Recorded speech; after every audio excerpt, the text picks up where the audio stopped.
Are you looking to have a pole barn or commercial building spray foamed, but what work needs to happen before the spraying is done?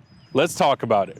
So one thing that the average homeowner may not be aware of to even ask a contractor is what surfaces are they going to prep or protect from overspray. So if you have a pole barn, there's a lot of things to consider. For example, on an overhead door, there's a lot of surfaces that need to be protected with tape or things that need to be wrapped with plastic.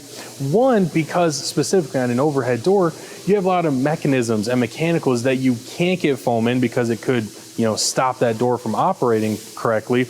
But also just aesthetically, you may not want foam covering every surface. For if you have support beams going up or across the ceiling or anything like that, you may not want those to have any foam on them just for aesthetic purposes. So again, it's super important to have this conversation with your contractor.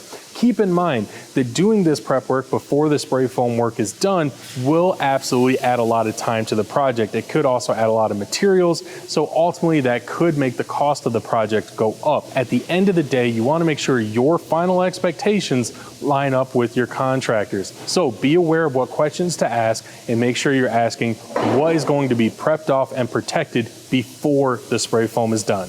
So if you're ready to insulate your pole barn, go to the link below. Go to our Find a Dealer page where you can find your local RetroFoam dealer. This is the Professor Foam reminding you that building is a science.